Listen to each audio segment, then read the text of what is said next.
Sejam muito bem-vindos ao Mesa de Debates. Aqui quem está falando é o Guilherme e vamos dar continuidade aqui na nossa programação, falando aqui das lutas populares e falando aí também da luta da classe trabalhadora. E obviamente não vamos deixar aqui de conversar algo que é de extrema importância, que é a questão, né, cultural, né, até porque, como muitos falam, né, e eu concordo, cultura é política. Então, para falar sobre esse tema, né, sobre cultura, política e a maneira que como a cidade de São Paulo lida, né, com essa questão, não somente a cidade, mas também o estado e até mesmo o Brasil, convidei aqui o Mustaco, né, para bater esse papo aqui com a gente. Então, sem muita demora, sem muita enrolação, passo a bola aí para ele fazer suas apresentações. Olá, boa tarde a todos. Meu nome é Emerson Mostaco, eu sou produtor cultural, atuo em São Paulo e todo o Brasil, né, dependendo da demanda. E a minha área mais específica atualmente é teatro, onde eu trabalho produzindo espetáculos de teatro, fazendo circulação, novas temporadas e tudo mais. E também já trabalhei com cinema, TV, dança, ópera, música, enfim, dou uma transitada, assim, porque você tem que atuar em todas as frentes hoje em dia. Tá complexo. Esse meio tá complexo. Certo. E Mustaco, né? Vamos começar a conversar aqui um pouco, né? Fazer um balanço do que foi essa virada cultural na cidade de São Paulo, né? Porque eu não sou de São Paulo, mas o que eu percebi é que ela foi bastante mal divulgada, bastante negligenciada, né? Por parte da prefeitura. O que isso expressa, né, da prefeitura do Ricardo Nunes em relação à cultura? Se for falar do que expressa, na minha opinião, é incompetência. É só isso. E, claro, intenção de também se parecer incompetente para desviar verba, alguma coisa que a gente sabe que está nebuloso por aí, né? A grande mídia soltou alguns casos que aconteceram, né, de um único show custar 500 mil, então tem alguém se beneficiando com essas coisas. E a maneira como as coisas foram feitas é que são estranhas, né? Você não ouve bem, não sabe bem como foi feito o processo seletivo, né? Por que foi descentralizada uma estrutura que já funcionava de uma maneira, descentralizou de uma maneira que eu acho estranho. Eu acho que é super pertinente você permitir o acesso e levar para vários lugares, mas a maneira como foi feito eu acho bem estranho. E não sei se os lugares foram contemplados. Essa é a minha dúvida. Mas a gente pode falar tudo, né, no lugar da suposição ou do eu acho, porque a gente não tem, infelizmente, essa transparência, né, no poder público municipal para a gente acompanhar exatamente como foi feito, a lisura desse processo, os contratantes, os contratados, enfim, né, porque teve terceirização, por isso que eu chamo os contratantes além da prefeitura. Então, eu acho que foi uma virada muito ruim para São Paulo.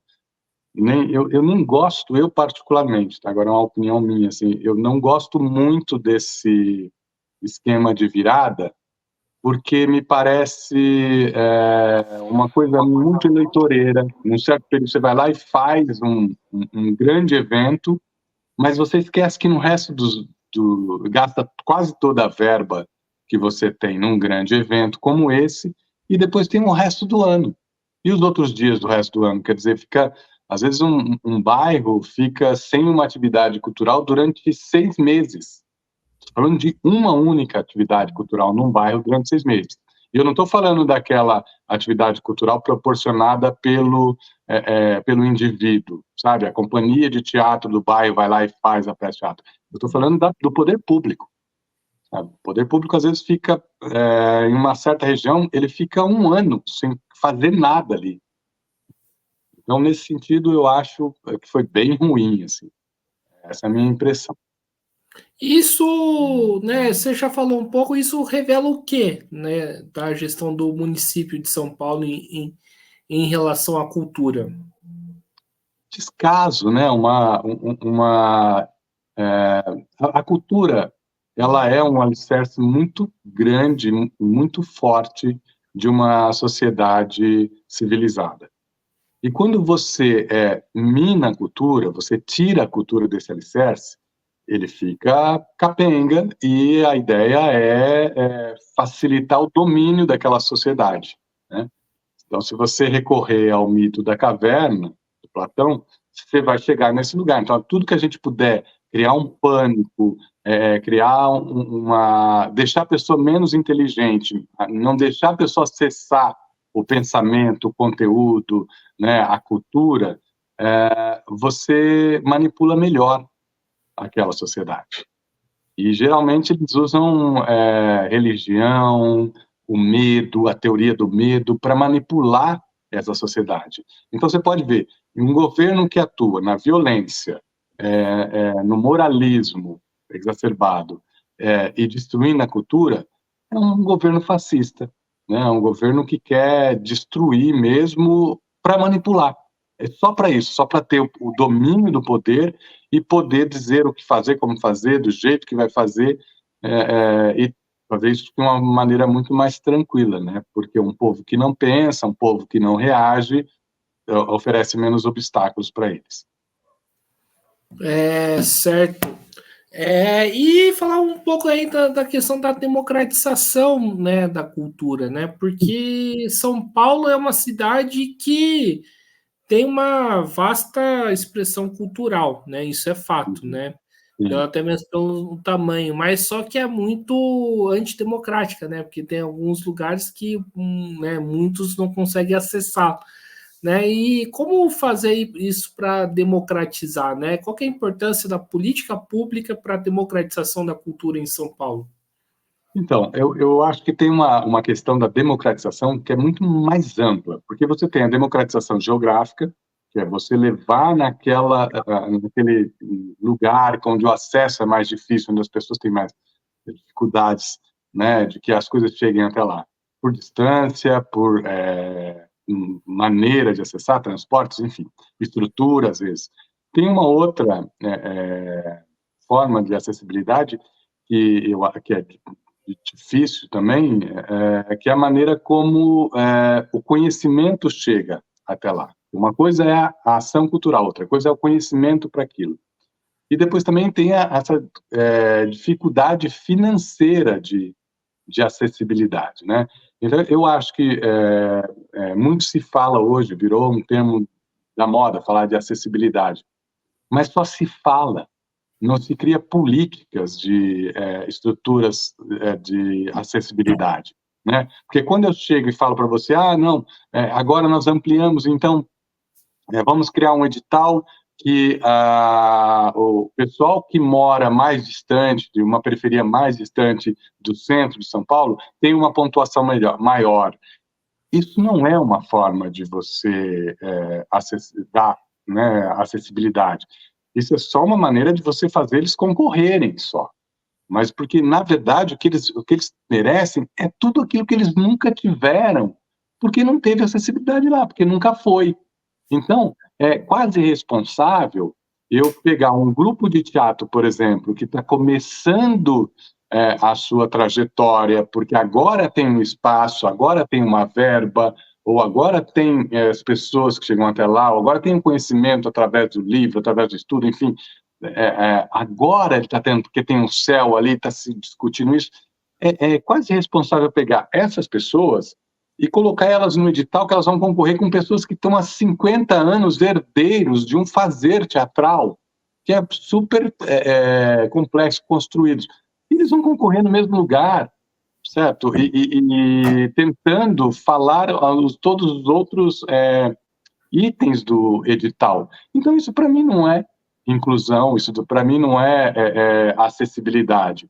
Porque o que deveria ser feito é criar um edital com verba específica para aquela região, onde os, os, os atores, os ativos da cultura nesse local pudessem ter acesso e concorrer na realidade deles mesmos, não com a realidade de outros, né? Porque, puxa, que força, né, essa pessoa tem ali para concorrer com um espetáculo de uma companhia que ganhou vários prêmios, que teve viagem internacional, isso e aquilo, sendo que ela não teve nem um espaço que ela pudesse exercer a atividade cultural.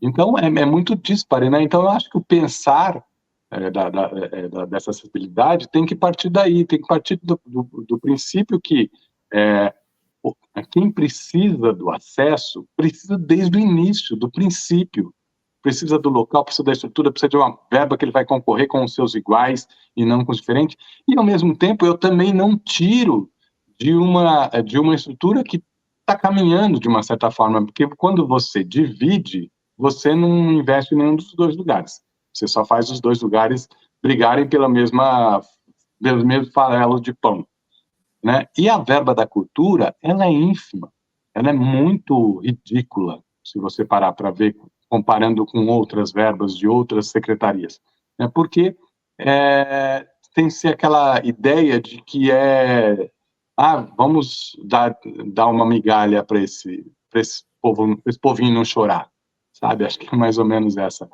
a mentalidade das pessoas que estão lá, só pode ser, porque não tem uma política pública de fomento, né, de desenvolvimento da cultura. É impressionante. Qualquer analfabeto saberia fazer, e esses caras não sabem. E não estou falando só dessa gestão, a gente vê isso sendo acumulado em várias gestões, em governo estadual, se repete, porque tem uma política, como eu falei, de sucateamento da cultura. É melhor a gente tirar a cultura do povo do que dar a cultura para o povo. Porque um povo pensante é difícil de manipular, né? Certo. Não, sim. E eu acho que é muito interessante isso que você colocou, Mostaco, porque hoje eu vejo vários debates meio bem tortos, bastante ruins em relação ao investimento da cultura. Né? Um deles, né, citar o clássico, né, que é a famosa Lei Rouanet, né, que é um debate que é totalmente torto e que eu acho que a esquerda não sabe muito bem responder esse debate, né? Qual que é a importância de fazer essa discussão aí que você está fazendo, de entrar de fato num debate mais profundo e do que ficar nessa discussão dessa superfície que fica em relação ao investimento da cultura. E esse debate raso atrapalha, né, o setor cultural, atrapalha aí vocês que estão aí na luta pela cultura?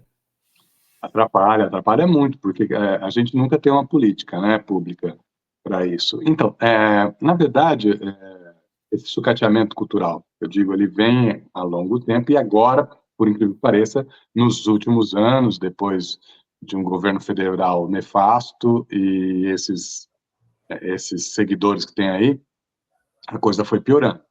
Então, nós temos uma estrutura que foi criada, por exemplo, você cita a Lei Rouanet, sabe? Eu acho que a Lei Rouanet, ela é uma coisa, é só mais uma pecinha, só que o que aconteceu é que todo mundo só se colocou, fez a Lei Rouanet e está tudo certo. Não, isso era uma peça, a gente tem que contemplar um lado da estrutura. Esse lado, a gente vai criar uma maneira de que os empresários entendam o marketing cultural e comecem a investir. Não foi feito nem isso, e nem foi feito uma maneira mais, não posso dizer, não é mais inclusiva, mas uma maneira que tire melhor uso dessa lei, né? Porque ela é só uma lei de incentivo. A gente não pode tirar a obrigação do Estado de continuar fazendo cultura. E essa lei acabou fazendo e tirando isso. Então, é o único instrumento que você tem hoje, é a Lei Rouanet, do governo federal, hein? É a Lei Rouanet e um edital da Funarte, que sai de vez em quando, sabe? Mas você não tem uma coisa além disso que seja mais... eu não digo nem paternalista, mas que seja mais enraizada, mais trabalhada pelo governo federal. Como o que eles fizeram com a Lei Rouanet, deixar nas costas dos produtores e vocês saem, e dos empresários, falou, vocês saem agora, vocês saem fazendo cultura. Sabe? Porque agora quem escolhe o que é cultura é um empresário. E quem sai trabalhando em funções que não é mais fazer cultura é o artista. Hoje o artista é um monte de coisa e muito menos artista, né? Então isso eu acho que é um dos grandes problemas. Agora, assim, eu espero que os novos governos, ou que se tenha uma política, porque é isso, eu tenho que contemplar, primeiro que eu tenho que contemplar uma diversidade de cultura, né? A gente fala, tem o teatro, tem o hip hop, tem o artesão, então são tantas coisas que englobam a cultura, que fica difícil fazer uma política que contempla um, ou dois, ou três, sabe? É muita gente para contemplar, são muitas atividades e muitas formas de cultura. Então, se você não tem um planejamento e um estudo sobre isso, você acaba fazendo políticas risíveis de cultura, que é o que temos aí hoje, né? Com uma Lei Rouanet, ou até com uma Paulo Gustavo, né? Que foi uma lei criada para ajudar a classe artística, né? Assessorar a classe artística durante a pandemia. Ela é tão piada que ela saiu depois da pandemia, quando acabou a pandemia, e os primeiros contemplados estão sendo agora. Então, os caras não assinaram nem contrato ainda, graças ao atraso do governo municipal, né? O prefeito municipal, claro, eles estão fazendo esse esquema todo aí que a gente está sabendo, e com isso fica atrasando, e agora as pessoas estão começando a assinar o contrato para receber a primeira parcela. A pandemia já ficou lá atrás, a gente já tá se levantando já, e era uma lei emergencial para aquele momento. E olha onde está vindo o resultado dela agora, está sendo aplicada, o dinheiro está entrando agora. Então isso não dá para chamar de política pública, sabe, uma cultura. Isso é só um escárnio mesmo. Esse financiamento de empresário, né, que você coloca, né, essa coisa aí que você põe, né, tá para falar de privatização da cultura, né, porque isso é algo bastante sério, né? É bastante sério e é praticamente isso, porque a partir do momento que você você dá o instrumento na mão desses caras e fala, vocês agora que vão escolher que tipo de cultura vai ser feito no país. Então, é claro, tudo bem, a lei tem os seus gatilhos lá que não permite, por exemplo, que o cara fale, não, eu quero colocar no show da Anitta. E não tem nada a ver com a Anitta. A Anitta é uma artista, está seguindo o carrinho dela, eu acho ótimo, eu sou fã da Anitta até. Mas ela tem outras formas de fomentar a sua trajetória, a sua arte e a maneira como ela vai chegar, né, se comunicar. Só que o artista periférico, o artista que está em início de carreira, o artista conceitual, o artista que não tem como viver do mercado, ele precisa utilizar um mecanismo. Ele precisa ter o mecenas que o banque. E esse mecenas, nesse caso da lei, né, é um empresário. Só que esse empresário, ele fala o que ele quer e o que ele não quer. Então, se ele derramou lá óleo no mar e criou, sabe, e criou uma tragédia ambiental, ele fala, puxa, eu preciso limpar a minha barra. Aí, que tipo de ação que vai limpar a minha barra? Que tipo de cultura que vai tirar o meu nome da lama, né? Então, isso é muito questionável, porque é quase uma terceirização da cultura. E é um lugar muito delicado, porque onde vai parar a arte conceitual, onde vai parar a arte de protesto, onde vai parar aquilo que é necessário falar no momento, né? A gente precisa falar de alguns temas que estão aí, que os caras às vezes não querem falar, porque é muito polêmico, não vamos tratar sobre isso. Mas a arte é isso. Então, eu concordo com você, de uma certa maneira, existe uma privatização. Ela está camuflada um pouco pela lei e tal, e tem esse lugar da lei, como eu te falei, é um instrumento. Só que como ela é um instrumento e ela passou a ser o único instrumento, ela ocupa essa abrangência toda. E aí a cultura fica privatizada. Mostaco, em cima disso que você coloca, né, pegando esse exemplo, né, da Lei Rouanet e também, né, o exemplo do show da Madonna, né, Uhum. a, os setores da esquerda, eles têm uma certa dificuldade em debater, né, questão, né, de financiamento da cultura, né, porque, por exemplo, aí tem a questão da Lei Rouanet que a gente já tratou, o show da Madonna, né, que foi financiado, né, pelo Banco Itaú, né, e pela Heigner, né, É, que, né, e não assim, usou a lei, né? Eles não usaram a Lei Rouanet, eles fizeram aí, com o patrocínio do não, budget deles. né, não usaram a Lei Rouanet, né, tipo, nada contra ter show em praça pública, em praia, né, eu Uhum. apoio, né, o último show que eu fui em São Paulo, né, final de abril, né, tive que desembolsar aí mais de R$ 1.000 para assistir 2 dias de festival, Caramba, né, no Summer Breeze, né, da Memorial da América Latina, que foi um puta do festival também, não, né, mas, né, tive que pagar, mas por isso que mesmo que eu acho que é da hora ter iniciativa como essa, mas é o Banco Itaú que está financiando, e o pessoal não coloca isso em debate, né, isso que é a minha preocupação. Você acha que a esquerda tem dificuldade em fazer esse debate da questão de quem financia a cultura? eu não sei te dizer se a esquerda tem essa dificuldade, porque a gente precisaria ter alguém mais envolvido com o pensamento desse planejamento cultural da esquerda para entender a visão deles. O que a gente vê é que tem uma visão muito distante de uma política realmente efetiva, assim, sabe? Você vê sempre a política sendo usada para alguma coisa, mais do que um planejamento, sabe? Eu não vejo nenhum governo fazer um planejamento de desenvolvimento cultural, um planejamento de fomento à cultura.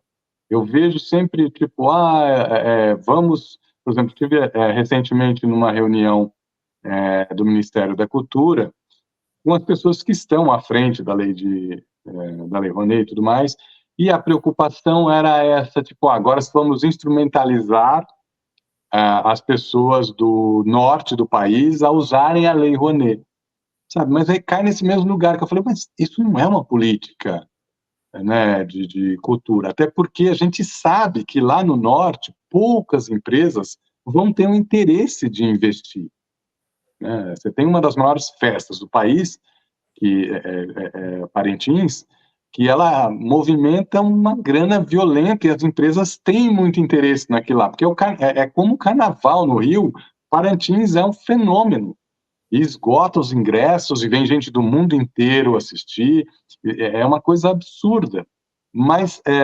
aquilo lá é uma estrutura que já se vende, é a Anitta daquele movimento, como a gente está falando, sabe? É a Madonna daquele movimento. Então, quando a gente fala do pensamento da esquerda com relação à cultura, a minha pergunta é como que a esquerda pensa a cultura, sabe? Porque eu sinto falhas, eu sinto muitas falhas. Eu vejo essa preocupação da acessibilidade, mas eu não vejo a estrutura, sabe, de desenvolvimento disso. Eu não vejo uma política de fomento. Eu vejo um editalzinho sendo lançado pela Funarte. Eu vejo um PROAC sendo lançado pela Secretaria de Estado. Eu vejo um prêmio Zé Renato, que chega a ser absurdo, é quase um leilão, porque você tem lá, abre um edital desse, 1.500 inscritos, para selecionar 14, 15, né, às vezes 20, depende do edital. Então acaba sendo um grande leilão, que isso não é política, né? Isso não é fazer cultura. E aí a gente sabe que tem outras demandas na, na, na, na questão da política, que é assim, puxa, vamos construir espaços, teatros, isso e aquilo. Porque a construção dá para movimentar bastante dinheiro, né? Então, o interesse ali não é fazer cultura. Tanto que a gente tem vários espaços na cidade de São Paulo que foram criados, só que ficaram um elefante branco, porque você não tem atividade lá. Ou quando você tem, é uma atividade que não é desenvolvimento, que não fomenta nada, que não cria nada, que não nem representa a cultura local. Quando você não tem um espaço desse sendo utilizado para atividade religiosa, para bingo, para outras coisas que não foi a finalidade do espaço. Então, não sei se eu respondi a sua pergunta, mas eu acho frágil esse lugar da esquerda quando não consegue desenvolver esse planejamento da cultura do lugar onde eles estão inseridos. Certo. E falar um pouco aí do artista, né, do produtor cultural, do trabalhador da cultura, né? Hoje, quais são as demandas, os problemas aí que vocês enfrentam enquanto trabalhadores? A gente, eu estou num lugar que é um lugar um pouco privilegiado dentro da escala da cultura, né, que é a função de produtor. Porque o produtor é um que está sempre correndo atrás e provocando as coisas, e ele é diferente do artista que finaliza a história, porque ele acaba sendo um gestor, né? Ele é o dono da produtora dele, ele é o dono do projeto, então ele está num lugar que, de certa forma, é um pouco mais confortável. Já o artista que está ali, por exemplo, eu sou um ator, né? Eu dependo de que alguém me contrate. Então, eu dependo que o produtor consiga levantar uma produção para eu ser contratado. Então, a realidade dele é bem pior, né? Tudo bem que aí nós estamos falando também que ele tem vários outros leques, né? Ele pode fazer teatro, ele pode fazer animação, ele pode fazer cinema, ele pode fazer websérie, ele pode fazer TV, ele tem um leque muito amplo aí de atuação. Mas é sempre muito difícil, porque quando você está numa estrutura que vê a cultura como uma coisa que precisamos acabar com isso, lógico, você está falando que você tem que acabar com os artistas. Então, a ideia para acabar com os artistas é diminuindo cachês, é diminuindo editar, diminuindo a possibilidade de se fazer cultura. Então, eu acho que nesse momento, nós artistas, né, nós produtores, bailarinos, músicos, dançarinos, né, rappers, enfim, todas essas pessoas, elas estão vivendo sempre um dia, matando um leão por dia. E o que seria o ideal era conseguir ter uma rotina, até porque é um tipo de trabalho que você precisa muito estar sempre se reciclando, sempre se atualizando, sempre participando de eventos, no nosso caso não é congresso, mas festivais, enfim, tendo troca com outras formas de artes, outras formas de expressão, e aí não sobra, não tem condições de fazer isso, porque, né, esse artista está sempre tentando matar um leão por dia, correndo atrás, fazendo acontecer, e não consegue se reciclar, não consegue se instrumentalizar, não consegue pesquisar, né? Então, isso é o nosso drama aqui, que a gente sofre, geralmente, aqui na atividade.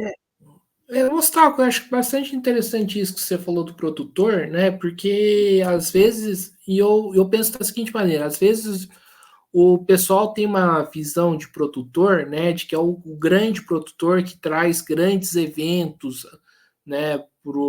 Para São Paulo ou outros cantos do país, né? E eu, assim, eu não conheço pouco da área é, de, de produtor de teatro e tudo mais, mas eu acompanho bastante alguns produtores de shows que fazem aqui em São José dos Campos, né? Até porque eu sou ainda um frequentador de algumas casas de shows de rock, né? E eu vejo que a reclamação deles é que, né, não consegue tirar quase nada, né, para nesses shows, né? Gostaria que você comentasse um pouco sobre isso, né? Isso tem sido também dificuldade de outros produtores também? Sim, bom, vamos lá. Na verdade, tem vários nichos aí dessa atividade, né? Sim, você tem esse grande produtor, né, que faz, hoje em dia eles são até umas holdings, assim, como você tem a Tickets for Fans, né, que traz os grandes musicais, traz os grandes shows, né, faz se não me engano, eles fazem Lollapalooza, fazem esses grandes eventos. Você tem o próprio pessoal do Medina, que faz o Rock in Rio. Você tem essas figuras desses grandes produtores. Eles existem e eles têm um trânsito que já está numa outra esfera, porque eles já são uma indústria já, né? Então, quando você tem um cara desse que compra uns shows internacionais para trazer para o Brasil, esse cara tem uma estrutura porque ele já comprou para fazer no Brasil, para fazer no Chile, para fazer na Argentina. Ele pegou a América Latina toda. Então, ele é uma indústria do show de entretenimento musical que faz o show desses artistas nesses lugares. Porque se ele for fazer só no Brasil, ele quebra, né? E aí você tem o intermediário local também, que pode ser, por exemplo, o Rock in Rio. O Rock in Rio faz um grande festival e ele compra desse produtor que tem todos esses shows na mão, alguns espetáculos, alguns shows que ele vai colocar dentro do Rock in Rio. Como ele pode negociar também direto com a produção do artista, porque ele quer algo muito específico. Então tem essa figura. Mas a grande maioria dos produtores são os que estão na relação no dia a dia e que não tem essa estrutura industrial, entre aspas, né?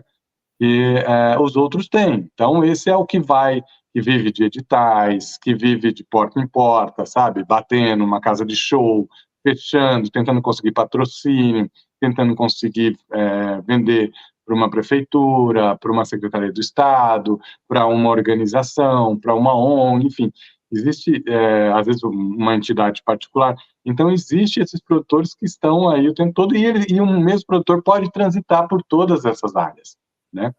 Mas o que é mais comum é você ter aquele produtor que tem o seu projetinho, que vai lá com ele por baixo do braço e bate na porta, e vai lá e monta um show que o cara, às vezes, muitas vezes, o cara tem prejuízo. Você fala, bom, mas estava lotado e tal, não sei o quê, mas a estrutura é muito maior, é muito mais cara, né? E às vezes o cara, para estar lotado, ele também teve que fazer algumas campanhas, ceder uma quantidade de convites e tal. Então, às vezes, o borderô não fecha e o cara fica no prejuízo. Isso é muito comum. Tem períodos e tem fenômenos que a coisa dá certo, sei lá, pô, esse período tá legal porque tem isso, e aí a gente vai fazer um evento em cima dessa atividade, e aí você consegue explorar aquilo tudo. Às vezes dá certo, nunca tem uma fórmula, sabe? Essa produção não existe fórmula, existe tentativa. Não, sim. E falar aí dessas grandes empresas produtoras, né? E ó, novamente aí retomando a experiência, né, do festival que eu fui, né?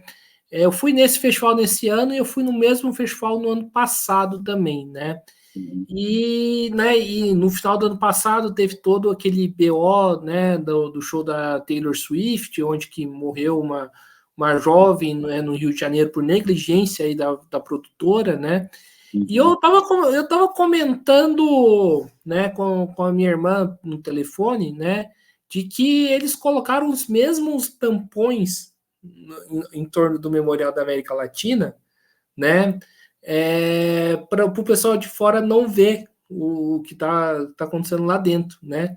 Só que assim, eu achei de uma estupidez assim tão grande, porque o pessoal que curte tava lá dentro, né? No, Exato. no, e no ano passado não tinha esses tampões. E o pessoal que curte estava lá dentro. E o pessoal que não curte, né, só que via o que estava acontecendo, estava assistindo lá fora, né? E não Uhum. tinha muita gente também para falar que puxa vida, né? Vai dar um prejuízo, né, para os caras. E eles colocaram mesmo esses tampões e estava quente para Dedéu os 2 dias. Assim, e é o preço da água às alturas, R$ 7, R$ 8, né, e os pontos de água, assim, localizado, né, lá na Casa do Chapéu, né, lá no canto do Memorial da América Latina. Como que você vê essas coisas, essas negligências aí desses produtores, né, de alto calibre? Na verdade, eu até falo que isso daí é uma coisa do mundo corporativo, né? Não vou nem titularizar como os produtores, é o mundo corporativo. É exatamente isso. Eu quero fazer isso, eu só quero ter lucro. Não me importa o ser humano, não me importa, eu quero ter lucro, né? Aquela máxima que as pessoas falam assim, e isso eu estou falando desse mundo corporativo, né? Não estou falando como nós, produtores, é isso, nós estamos inseridos nesse mundo. Então, quando você planeja um evento desse, eu acho um absurdo você vender água. A água tem que ser dada gratuitamente. Você não pode criar esse comércio, sabe? Porque é uma necessidade, principalmente para quem está ali, às vezes há 2, 3 dias ali, a pessoa tem direito, tem acesso à água. Aí você vende a R$ 30 uma garrafa. Que absurdo é esse? Não pode, tem que ser gratuito e tem que ser disponibilizado também pelo poder público, sabe? Porque é uma aglomeração de pessoas, né? Não dá para você deixar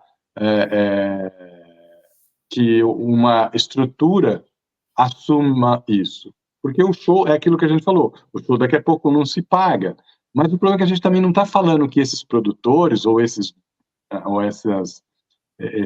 empreendimentos, né, que são esses shows dessas empresas corporativas, desse cooperativismo todo, eles, como eu te falei, só querem lucro. Então também eles não vão pensar, puxa, mas olha, as pessoas podem morrer se não tiver água, ou as pessoas podem, se tiver uma um incidente ali, as pessoas podem se atropelar, podem se matar. Quantas vezes já aconteceu tragédias em eventos, em shows, que a gente também não ficou sabendo, porque tem um jeito de abafar, mas que foi falta de planejamento e falta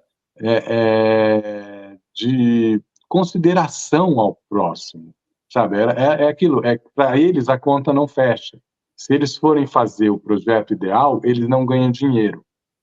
Mas é incrível como que, por outro lado, se tem muito dinheiro, porque quando você fala para mim que você pagou R$ 1.000 no ingresso, é um valor absurdo para um show. Na verdade, é Aonde um que está indo? festival. É um festival, mas ainda assim, é um Não, valor de fato é absurdo, absurdo. né? De fato é absurdo e pegando o fato, né, de ter que pagar ainda por água no show torna mais absurdo ainda. Mesmo que eu tenha, Exatamente. mesmo que seja um valor de 2 dias, né, que eu fui, né, não de um dia só, de valor de Sim, 2 dias. sim, mas é um valor caro. Então, o Lollapalooza também tem um valor absurdo para cada dia. Imagine, né? O Tomorrowland também, enfim. E você tem essa, esse pensamento e tem alguém ganhando muito e a estrutura recebendo cada vez menos.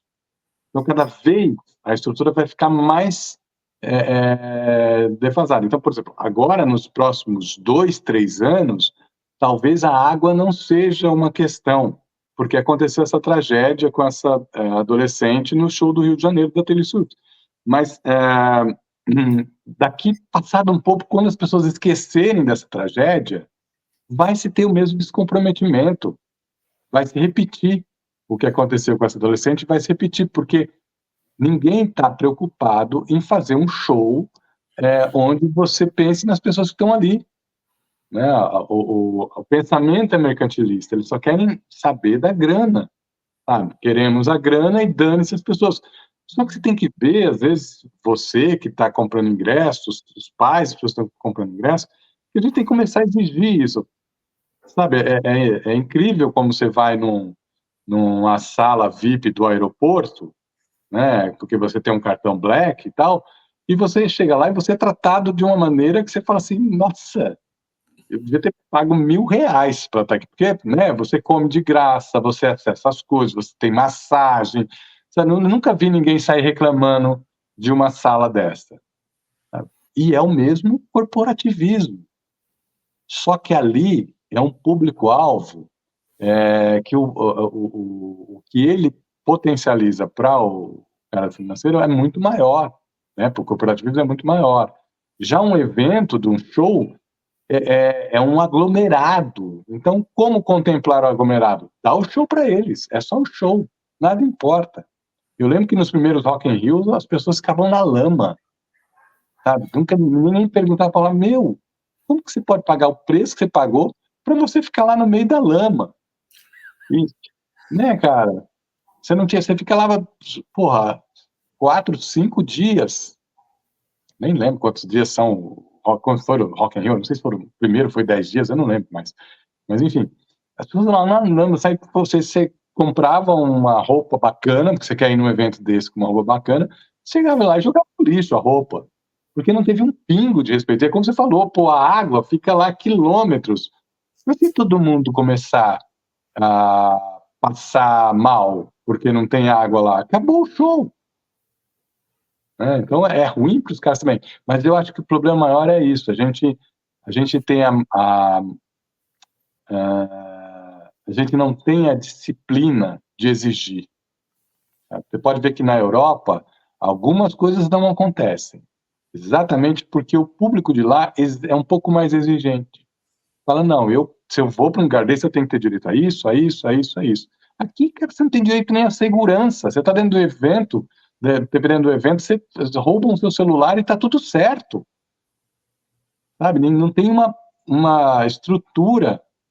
O que acontece isso? Todo mundo sabe quem é, todo mundo sabe o modus operandi, mas ninguém faz nada. E você perde seu celular, que você está pagando às vezes, né? Você comprou em 10 vezes lá.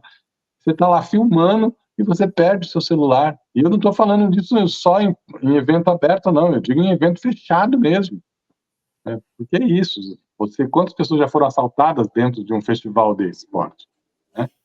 Então, é uma mentalidade muito corporativa e muito despreocupada com o indivíduo. Essa é a verdade. O indivíduo ali, ele é só um número. Então, se eu junto vários números, eu tenho uma coisa boa que paga a despesa ali. Mas eu não dou nenhuma contrapartida, a não ser o evento em si. Antigamente você até tinha... desculpa. Não, pode continuar, desculpa, então, de você. Antigamente você tinha até uma preocupação de como a gente acomoda as pessoas. Hoje você vai para os lugares desses, você não tem nem onde sentar. Né? E quando tem, você teoricamente está pagando por aquilo, porque se é lá o espaço Santander, não sei das quantas, você está usando a sua valia, ou às vezes você tem que fazer um cadastro, às vezes você tem que fazer postar na rede social que você está naquele espaço. Então, puxa, você fala, caramba, que desrespeito com quem está pagando, né? Eu acho que é isso. E eu acho que tem uma participação do poder público que também é negligente. Porque tem coisas que o poder público tem que exigir, porque está entrando ali a fatia dele. O poder público ganha pra caramba quando tem um festival desse. São vários impostos, são várias taxas que tem que se pagar, sabe? E o poder público só recebe tudo isso e não faz nada. Então, acho que tem tem um corporativismo, que é cruel, e tem a ausência também do Estado, do município, enfim, né, que não está contemplando. E o indivíduo fica sozinho. Então, eu, consumidor, entro ali na Arena do Leão, estou pronto para ser devorado. Sorte se eu sair de vivo de lá de dentro. Né? Um show hoje em dia é isso, porque é aquilo que você falou, você paga horrores, e se você não tiver grana para comprar comida, que nem é comida, né? Aquele lixo que você tem as opções que estão dentro de um festival desse. Né? É quase você tem... Oi, desculpa. E muitas das vezes são caros, né? Muito caros. O valor praticado além do que é praticado no mercado normal. É só falar uma coisa, assim, só você falando aí da comida que é um lixo, né? Em 2013 eu fui num show do Iron Maiden com a minha irmã, né? Do meio, e assim, tinha um cachorro quente, acho que foi o pior cachorro quente que eu comi na minha vida. Pagou 15 conto num cachorro quente, que, né, na verdade, tinha pagado 2 cachorro quente, e a gente chegou a uma conclusão que a gente podia comer um de tão ruim que era. Só essa observação. É a velha história do cachorro-quente americano, né? Que é ruim pra caramba, é só uma salsicha, um pão, e se você quiser colocar o ketchup e a mostarda, você pode você mesmo colocar, mas é isso e você paga em dólar. Então foi isso que você fez. É verdade, é isso. Mas é porque é isso que a gente está falando, né? Tem um pensamento cooperativista. Então, quem entra ali para vender pagou caro para estar ali, porque o cara que, né, essa empresa que fez o evento, ela falou assim, eu tenho que ganhar todos. O pensamento desse empreendedor de eventos culturais, principalmente os shows, ele é um pensamento de frigorífico, de dono de frigorífico. Ele tem que tirar dinheiro de tudo quanto é lado. Então, se o cara vai vender água ali dentro, ele vai cobrar do cara para vender água lá dentro. Por isso que a água fica mais cara também, né? E o cara que vende água lá dentro já sabe que lá dentro pode cobrar mais caro, porque ninguém tem como conseguir água de outro lugar se não for dele. Então, todo mundo acaba gerando esse mundo cão, que é um evento cultural desse porte, né? Porque o cara que entrou lá para vender pagou caro para estar lá, ele não pagou só a locação do espaço, ele pagou toda uma estrutura para estar ali. Né? E dependendo do lugar onde você estiver no show, é pior ainda, se paga mais ainda. É quase gôndola de supermercado. Sabe como funciona aquele esquema de gôndola de supermercado? E você quer estar aqui. Qual o lugar mais caro no mercado, né, para colocar um produto? É aquele que fica no campo da visão, né? Eu passo por ele e eu vejo. Então, esse produto que está no campo da sua visão é o que pagou mais para estar ali. Sabe? Ele não está ali porque ele é um produto que você precisa. Ele está ali porque ele pagou para estar ali. Então, o dono do mercado, além de ganhar o que ele ganha em cima de você que consome, ele ganhou do cara que vende o produto dele ali. Às vezes ele ganha por mercadoria, como é o caso do Pão de Açúcar, o Extra, essas coisas que vão lá e têm os seus produtos com a marca própria. Se você pegar lá e ver onde foi fabricado e onde foi embalado, é do mesmo produto da marca X. Só que ele pagou em produtos para ele pegar uma gôndola boa, porque ele tem boa visibilidade. Então, é a mesma coisa nos shows culturais. O cara vende tudo e ganha tudo. Então, qualquer coisa, ele só não ganha do cambista, porque esse já é independente, ele tem um esquema próprio. Por isso que o tempo todo eles estão boicotando os cambistas. Porque se fosse para pensar no esquema de mercado, eu venderia só para cambista, né? Se vamos pensar assim, pô, garantir minha casa lotada, vou vender, né? Porque você vendeu tudo casa lotada, vai ter o show. Se o cambista vai vender mais barato, mais caro, vai ser ele acabou administrando, vai ter que administrar isso. E claro que na falta vai ficar sempre mais caro. Então nós não estamos falando que não estou incentivando, não é isso não. Mas assim, estou querendo mostrar que não é uma preocupação. Mas como ele não pode ganhar nada, o empreendedor, né, o empresário que está fazendo o evento, como ele não pode ganhar nada do cambista, então ele tenta limitar o cambista, tenta proibir, tenta não aceitar. Enfim. É isso, acho que tem uma. E o Mostaco, eu acho que bastante importante sua fala, né? Porque aí eu gostaria que você comentasse, né? Da importância de não tratar a cultura como uma mercadoria, porque tipo, eu fui no show, beleza, né? Porque que tinha várias bandas que eu gostava, que eu gosto bastante, né? E por isso que eu fui resolvi ver, mas, né? Não deixa de ser a cultura tratada numa lógica como mercadoria, né? Qual que é a importância da gente fazer esse debate que a cultura não é uma mercadoria? Então, eu acho que tem duas questões aí, né? Na verdade, assim, tem uma ideia, uma questão ideológica e até uma ideia mesmo da cultura, que essa não deve ser tratada como mercadoria. E está sendo, mas ela não deve, porque assim, é um pensamento, é a maneira como você explicar, tudo bem. Mas tem um outro lado que a gente não pode deixar de tratar como um produto. Sim, um show é um produto, porque se a gente não tratar ele como um produto, ninguém quer viabilizar ele, ninguém quer que ele aconteça. Então, a ideia não pode ser tratada como produto, sabe? O conceito, a arte em si, né? Agora, quando você tem por exemplo, um show que proporciona um entretenimento e tudo mais. Sim, ele tem que ser um produto, até para que você viabilize ele, porque ninguém quer fazer algo para não ganhar nada, né? E aí aí tem a colocação de onde o Estado tem que entrar. Então, por exemplo, todo mundo tem direito a assistir o show da Madonna.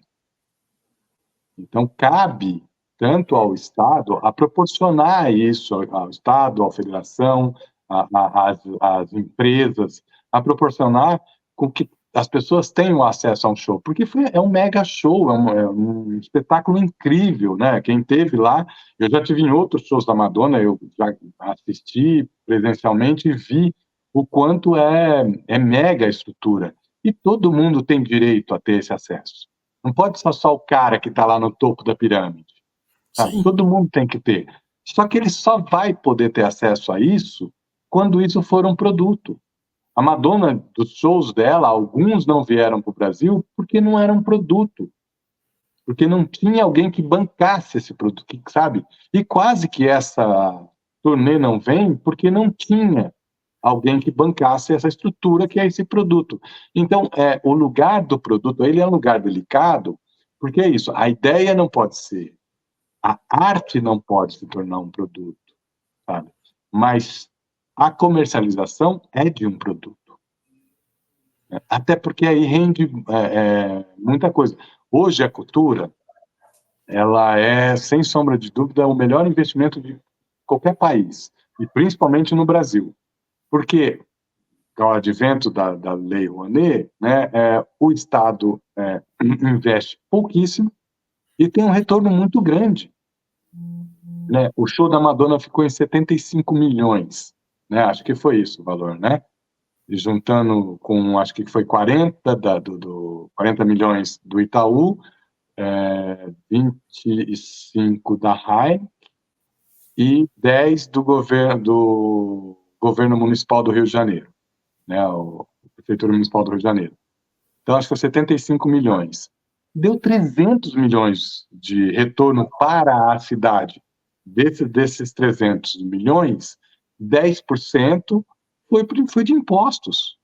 Então, o município investiu 10 milhões e recebeu 30 milhões. Olha que lucro é esse? Que empresa que dá esse lucro? Nenhuma. E isso é uma coisa muito comum na cultura. A cultura dá muito dinheiro, mas ela faz pensar. Não, você falou uma coisa interessante, né? Eu, embora não seja o estilo de música que eu escuto, né? No caso da Madonna, e não por esse moralismo babaca, né? Que existe, mas porque eu não gosto mesmo. Por gosto. Oi? É só por gosto, né? Você tem seu gosto, né? Só por gosto, né? Mas uma coisa que eu achei, tipo, uma coisa que eu até comentei com o meu colega aí de canal é que, meu, né, de fato, as pessoas que não podem pagar, elas têm que ter o direito, né, de assistir o show, Porque, como eu falei, o festival que eu fui, musicalmente foi da hora, né, Uhum. e tudo mais, mas só que, né, pagar mais de R$ 1.000 para assistir 2 dias de festival é complicado, né? Pois é, cara. E você sabe o que é mais complicado ainda? A gente estava falando, a Lei Rouanet virou a grande vilã, né? Mas se você parar para ver, tem tantas outras leis. Por exemplo, tem uma lei que eu não lembro o nome agora do agronegócio, que ela é tão paternalista. Ela dá o dinheiro pro cara ir lá e produzir. Se a safra for ruim, o cara não sai no prejuízo. Enfim, ela é tão paternalista e o agro rende muito menos do que a cultura, sabe? É claro que nas proporções é muito mais, mas eu digo em termos de índice, é muito mais. E, e o agro é super beneficiado e nunca virou um vilão dessa lei, né? É igual quando o governo federal anterior liberou diversos agrotóxicos. Bom, a gente tem os alimentos hoje todos sendo tratados com agrotóxicos que são proibidos no mundo inteiro e só é autorizado aqui. porque o cara só pensou no esquema do agronegócio. Então, existe um paternalismo de um lado e outro uma crueldade, sabe? É como se a gente tivesse uma mãe de um lado e do outro uma madrasta, assim. Então, com a cultura, nós temos madrasta, sabe? E com o agronegócio, com a religião, a gente tem um paternalismo absurdo, né? Todo mundo tem direito a ir numa igreja, sabe? Todo mundo tem direito a ir num culto religioso, numa celebração religiosa, sabe? Só que por algum motivo a igreja tal é isenta de imposto e o candomblé não é. E por que não é? Se é tudo a mesma atividade. É uma atividade religiosa. Cada um tem a sua religião. E aí a gente pega e fala assim, mas o problema é a lei da putaria, ou é a lei dos artistas vagabundos, que é assim que a gente é taxado, né? Vagabundos e tal. Sabe? Mas aí, quem que é mais vagabundo? Quem chega lá e não paga imposto, tira dinheiro das pessoas e ainda é beneficiado por incentivos, sabe? Para mim, esse é o grande vagabundo. Sabe? Nós temos aí um cara que é dono de uma emissora de TV, que ele ficou dono de uma emissora de TV como? Roubando as pessoas. Porque o nome que se dá a isso é roubo. Sabe? Vocês tirar lá, eu já vi muita gente tirar da boca dos filhos para dar o seu dízimo, porque entraram na cabeça dessa pessoa e falaram que era a obrigação, que é isso que Deus espera. Eu já vi gente vender casa para dar para esses caras que são os vilões. E esses caras vão. Aí o cara chega lá e inventa a toalhinha de Jesus, o tijolinho da sua casa. Você vai, compra um negocinho e custa quase o ingresso do show que você foi aí, porque você comprou a ideia de que se você tiver aquele tijolinho milagroso, você vai ter a sua casa própria. Isso é absurdo, né? Mas é isso, a gente está nessa estrutura, então é complicado. Não, e você falou até questão de igreja, pegar quase o exemplo aí da Aparecida, né? Porque a Aparecida, né, virou um comércio, né? Eu fui, embora seja ateu, né? Eu fui para Aparecida fazer uma cobertura de um evento que ia acontecer lá, né? De aposentado, né? Uhum. E depois o pessoal, como eu fui de excursão, né? Com o pessoal que iria no mesmo evento, né? O pessoal resolveu aí ficar um pouco em Aparecida e eu comecei a andar à toa, né? Aquilo lá é um verdadeiro comércio. Né? Aquilo lá não paga imposto. E não é só aquilo. O Círio de Nazaré é um grande comércio. Todas essas festividades religiosas, elas são um grande comércio, né? E aí você tem, tudo bem, o comércio das imagens e tal, isso os caras pagam imposto. Não paga é a atividade dentro da igreja, né? A igreja, o espaço físico não paga imposto, o pastor não paga imposto, né? Tá vendo? O padre não paga imposto, né? Tanto que a história dos por que os padres não podem casar? Porque o dinheiro da Igreja Católica tem que ficar com a Igreja Católica. Se o padre casar e ele se separar, a esposa vai ter que sair dali com algum dinheiro. Esse dinheiro é de quem? É da Igreja Católica. Então, por isso que na Igreja Católica é proibido casar, né? Então, você não pode casar para que não haja separação e a pessoa não fique com parte do bem que tem que ser só da Igreja. Mas, enfim, E isso em todas as religiões. Eu não estou pegando nenhuma aqui para Cristo, né? Mas a religião é um grande negócio. Essa é a grande verdade.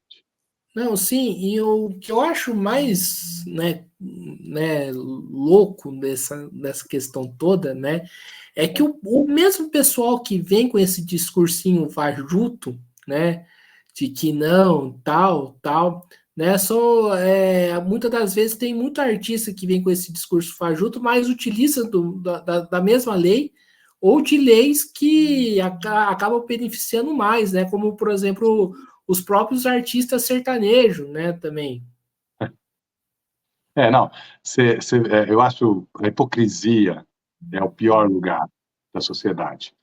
Porque esse mesmo artista que vai lá e faz uma campanha, vamos lançar uma música para ajudar as pessoas do Sul, ou vamos fazer uma música para ajudar não sei o que, é o mesmo artista que vai para uma prefeitura que tem uma verba anual ínfima para a estrutura, e esse cara vende um show por milhões, ficando com mais da metade do dinheiro da prefeitura daquele ano, fora o que sai para corrupção ali.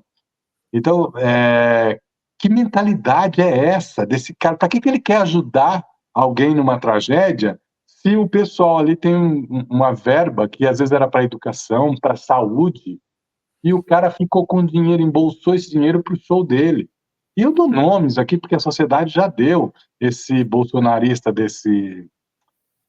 eu não é um sertanojo dos Gustavo infernos. Lima?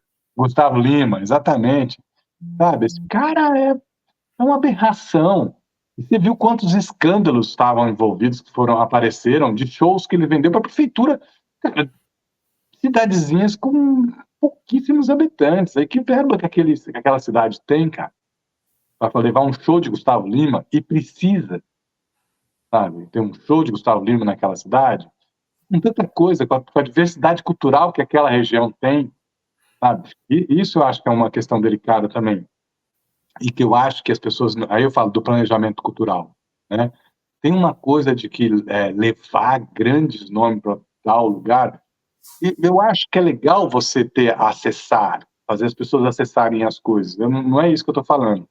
Mas quando você tem uma potência pouca, né? Você tem financeira ou estrutural, você vai gastar tudo com um show só, sendo que você tem artistas na localidade, na região, que precisam, e daquela cultura que precisa ser expandida, sabe? Quantos artesãos tem naquela região daquela prefeitura? Como que eles vão se instrumentalizar para que a arte deles remunere-os e transforme em uma coisa muito maior? Aí o que você acaba vendo? Você acaba vendo que não tem esse investimento, aí o cara da loja X daqui de São Paulo vai para lá, compra a mão de obra toda e todo o material por uma bagatela, traz para cá, põe na loja por um preço 30, 40 vezes maior do que ele pagou para gringo comprar. E vende tudo. Sabe? Aí você fala assim, o que está errado aí? Está errado nessa educação cultural. E só um detalhe, né? Muitas das vezes o artista pequeno, o músico pequeno é bem melhor do que um Gustavo Lima da vida, né? Sem sombra de dúvidas. Sem sombra de dúvidas. Aí que está a questão.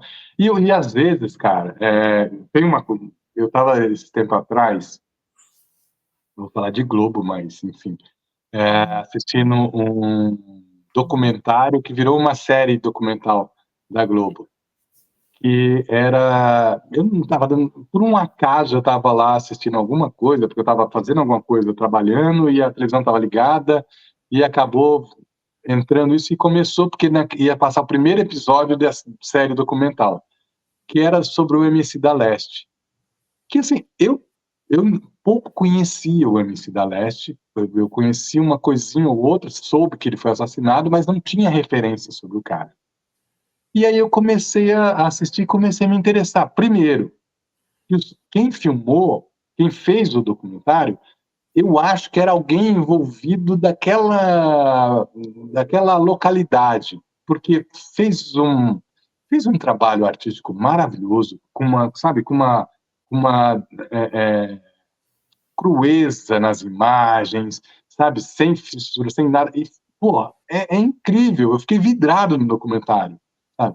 E falando de um cara da periferia que foi assassinado por uma questão X, lá, enfim, tal, mas era um cara que era um ícone na Zona Leste, sabe?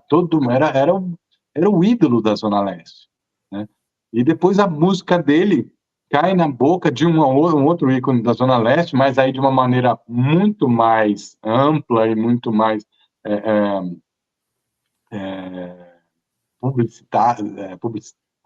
opa, fugiu o nome agora. Mas, enfim, mas muito mais divulgada, que era a Glória Groover, né? Cantando Vermelho. Então, você fala, cara, é isso que eu estou falando. O MC da Leste falava com a comunidade de uma maneira que Gustavo Lima não fala com aquela comunidade, que a Anitta não fala com aquela comunidade, que ninguém fala, que a Madonna não fala com aquela comunidade. Era aquele cara que falava, e aquele cara representava as pessoas. Então, eu também sou roqueiro, eu sou mais um roqueiro das antigas, eu só gosto de Kiss, Iron Maiden, Scorpions, essas coisas, mas sou mais levezinho. E eu lembro que, na época que eu adorava assistir o Kiss, foi a primeira vez que o Kiss veio no Brasil, mas a gente já sabia o que a gente queria. A gente já gostava de rock, daquele jeito que o rock brasileiro era. Ou brasileiro não, desculpa, o rock mundial era. Mas a gente não tinha, né, referências. Aí a gente começa a ter essas referências. Então, eu acho que a maneira de fomentar, às vezes, e planejar, tem que pensar nisso, tem que pensar em quem fala com a gente, sabe? Quem expressa o que nós queremos expressar. E o MC da Leste morreu criminalizado, né? Criminalizado, assim. Eu lembro quando ele estourou, fez o sucesso, né?